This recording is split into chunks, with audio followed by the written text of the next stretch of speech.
Welcome back to the deep dive. Today we are tackling something really core, a key piece of tech in minimally invasive surgery. We're talking about the surgical insufflator. That's right. It's the machine that, creates the space for the surgeon to actually work. Essential stuff. And we're working from a fantastic source here, basically an expert surgical cheat sheet. Super dense, very technical. Yeah, it's packed. Our job today is to unpack it for you. Yeah. Take all these numbers, these protocols, the safety stuff. And turn it into something you can use instantly. So when you glance at that insufflator screen in the OR, you know exactly what it's telling you. Leak, occlusion, something more serious. You'll see the signs instantly. Exactly. It's like learning a language, right? Yeah. Pressure flow, safety. You got to know the terms, or you misread the situation, dangerously so. Absolutely. So let's start right there. The machine itself and how it communicates. How it talks to us. Well, things have definitely changed over the years. The notes walk us through the history a bit. You had the old analog ones. Just dial gauges, right? Pretty basic. Obsolete now, mostly. Yeah, then came the digital ones, a step up. But even those are kind of phasing out. Because the current standard is the microprocessor-controlled type. Right. Your Stores, your Stryker, Olympus Wolf. These are the ones you'll see now. And they're not just pumps. They're smarter. They have modes, safety logic. Auto venting, leak compensation.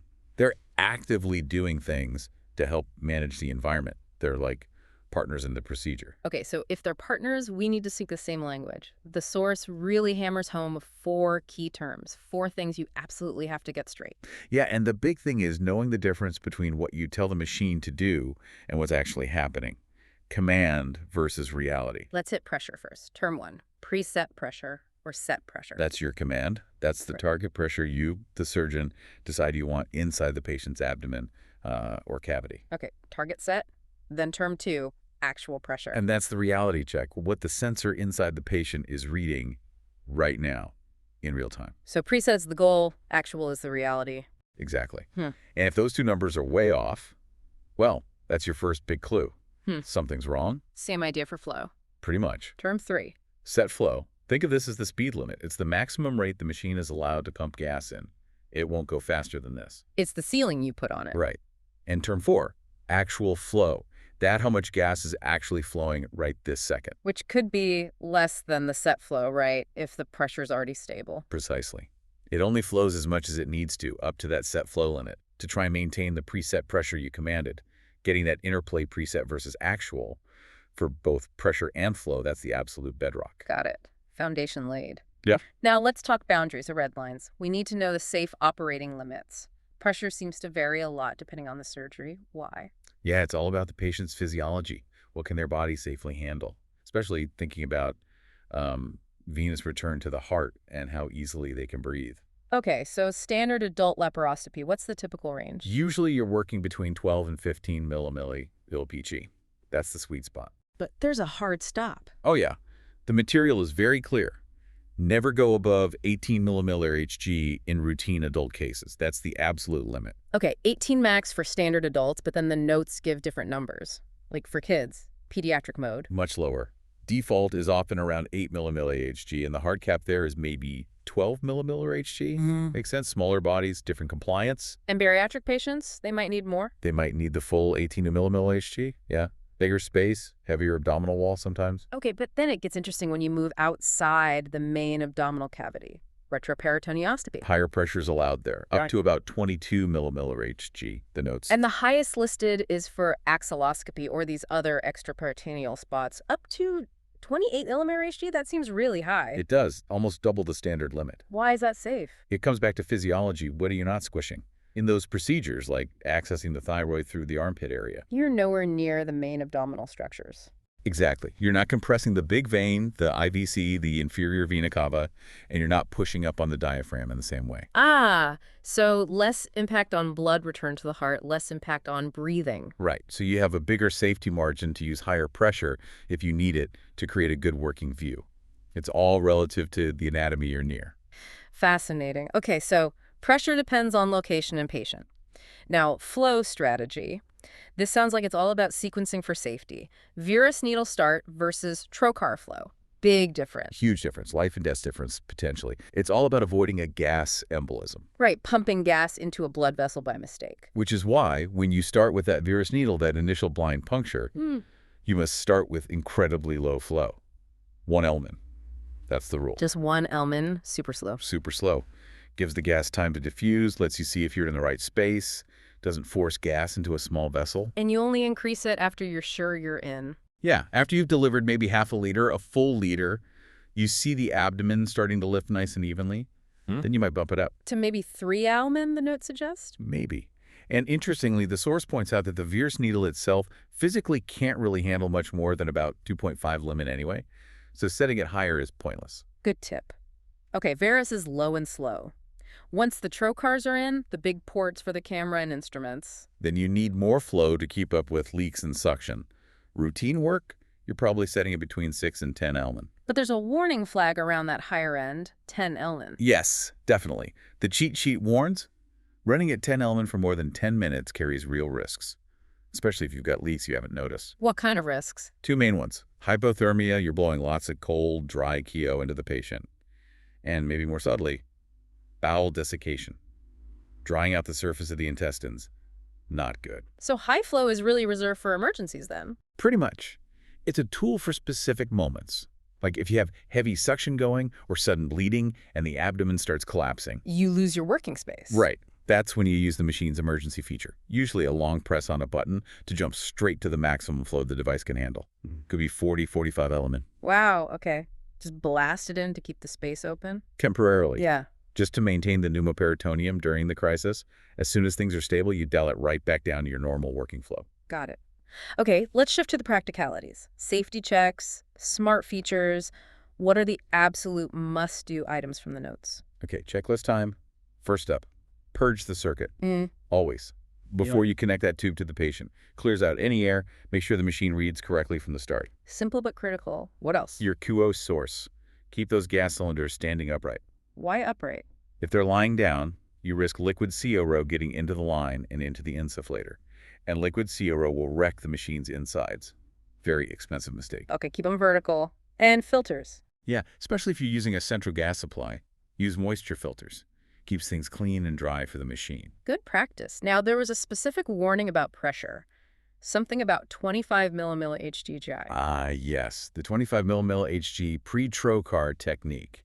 Some people use that super high pressure just for a second to help pop the trocar through tough fascia.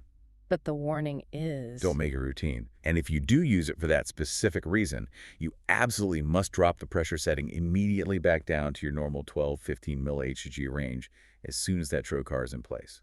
It's a momentary thing, not for sustained use. Okay, good clarification. What about the smarts? How do modern machines help us out? But one neat feature mentioned is pulsatile flow, especially during that initial Virus insufflation. Pulsatile, like a pulse. Kinda. It means the machine tries to time the gas delivery post to sync up with the patient's own breathing, with their diaphragm movements. Why do that? It seems to reduce the chance of stimulating the vagus nerve, which can cause the heart rate to drop unexpectedly. It's a subtle safety feature. Clever. And the big one, overpressure protection. Absolutely vital. If the actual pressure inside the patient somehow goes over the set limit, first, an alarm will sound loudly. Okay, alarm first, then what? The machine gives you a brief window, about 5 seconds, according to the source, a grace period. 5 seconds to do what? To react. If that alarm goes off, your immediate action is stop moving instruments, Yeah. take your hands off the patient, essentially, pause the pressure, let the abdomen decompress naturally. Why is pausing so critical? Because if the machine starts automatically pulling gas out while you're still pushing in with an instrument, you could easily injure something as the abdominal wall lowers. Yeah. That 5 seconds is your cue. Hands off, let the machine fix it. Got it. 5-second rule. Now, what about that annoying startup error? RTP or error in line? Yeah, that one usually catches people out. It nearly always means you turn the machine on while the patient tubing was already connected. And the machine needs to purge first. Exactly. On startup, it does a self-test and purges the line. If the line's connected to the patient, it can't purge properly, so it throws that error. So the fix isn't fiddling with buttons? Nope. Simple fix. Power off. Disconnect the patient tubing. Power on. Again, let it do its purge sequence, then reconnect the tubing to the patient. Just reset the sequence. Easy fix when you know why it happens. Okay, let's talk gas usage. This feels like detective work. How much CO should we be using? Yeah, the numbers here are really useful benchmarks. Even if everything is sealed perfectly, the patient's body naturally absorbs some CO air. The baseline absorption rate is about 18 liters per hour. Okay, 18 LHR just disappears into the patient. Right. So in a typical efficient surgery with minimal leaks, you'd expect to use somewhere around 90 to 100 liters per hour in total. That's your target range for good technique. 90 to 100 LHR means things are probably okay. When should the alarm bells ring? When you see the total consumption climbing much higher, the notes flag 300 to 400 liters per hour, or even more, as a sign of a significant leak. And that means you need to start hunting. Immediately, check your trocar valves. Are they sealing?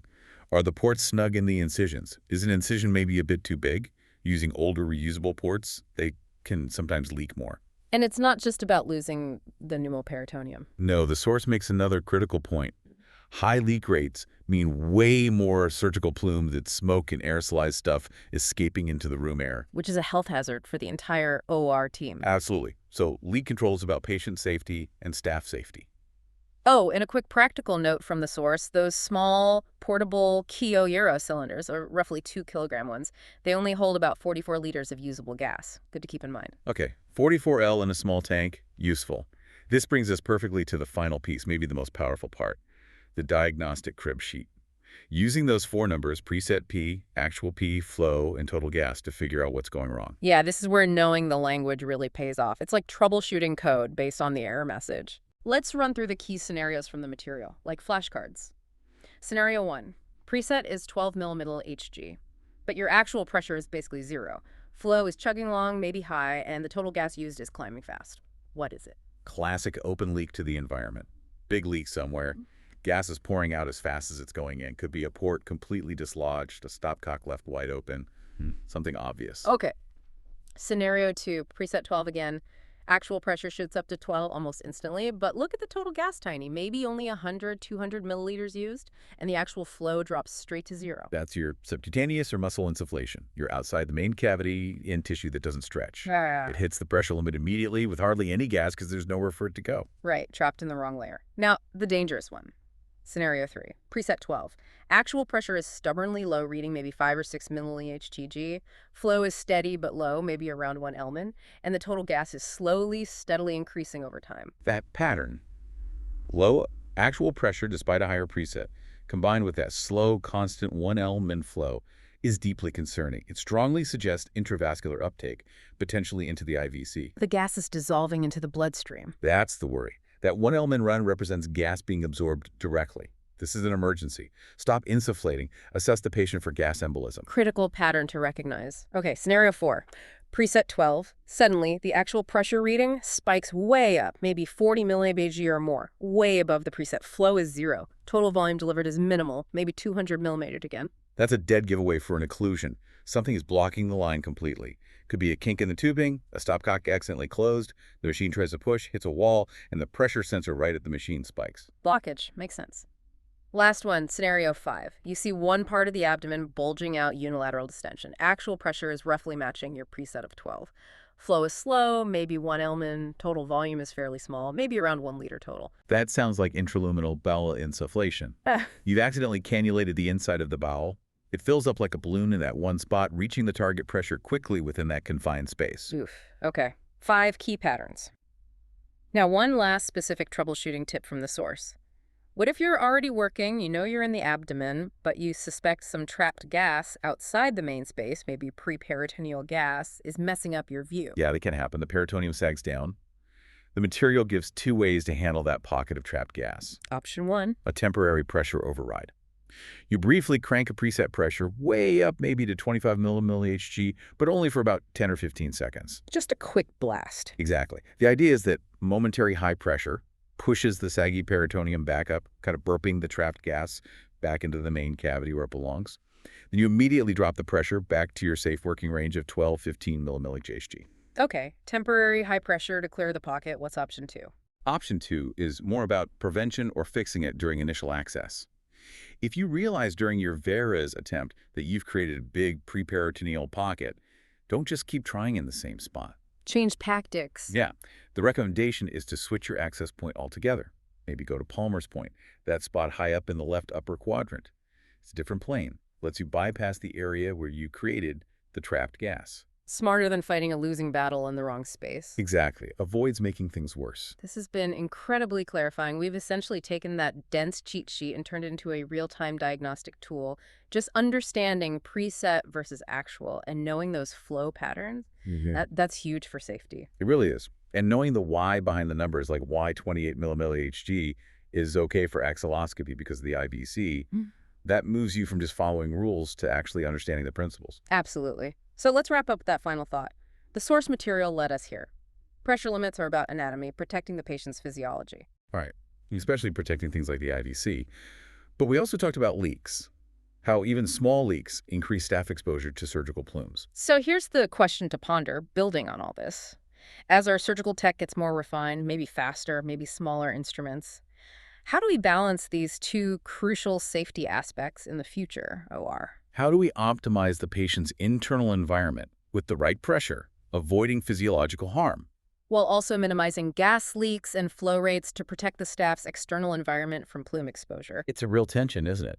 Patient safety versus occupational health, dictated by how we manage that CO₂, something that OR protocols and maybe even device design will need to grapple with more and more. A fascinating challenge for the future of minimally invasive surgery, something to definitely keep thinking about. Agreed. Well, that wraps up this deep dive.